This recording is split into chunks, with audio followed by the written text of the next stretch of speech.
বাইতিল খারিব, সারা বাড়ি, আলগা বাড়ি, যে বাড়িতে আগে থাকতো এখন থাকে না, নতুন ঘরে উঠে গেছে, ওই ঘরের এখন কোনা ভাঙ্গা গেছে, এই ঘরের এখন দুয়ার ভাঙ্গা গেছে, টিন সাল ফইরা গেছে, এখন সারা বাড়িটা আলগা বাড়ি, বিরান ঘর, সেই ঘরে এখন কুত্তা থাকে, সেই ঘরে এখন বিড়াল থাকে, সেই ঘরে এখন সাপ বিচ্ছু থাকে, মানুষ থাকে না।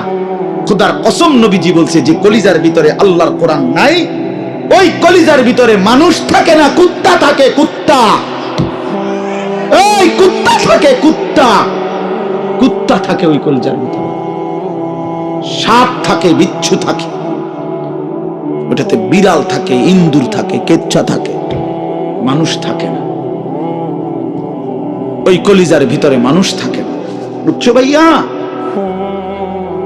কাজে তোমাদের যাদের জবানে আল্লাহর কোরআন নাই, তোমাদের যাদের দিলে মাওলার কোরআন নাই, তো তোমার এই ভেতরটা জন্তু জানোয়ারের ঘর, কুকুর বিড়ালের ঘর।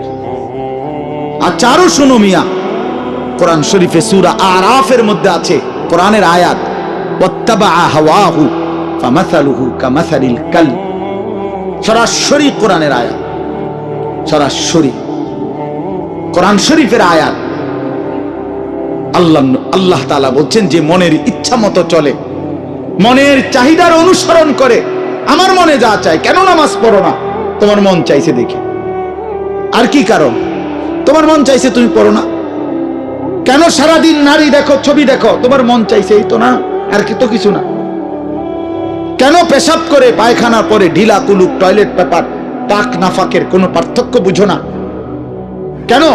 কারণ তোমার মন চাইছে, মন চাইছে। রাতের বাইজা গেছে 3টা, তুমি ঘুমাও না। দিনের বাইজা গেছে 10টা, তুমি ঘুম থেকে ওঠো না, কারণ তোমার ইচ্ছা, তোমার মনে যা চাইছে তা। আল্লাহর কসম বাপ, আমার কথায় রাগ করো না। আল্লাহ তাআলা কোরআনে বলছে এরকম মনের ইচ্ছার যে অনুসরণ করে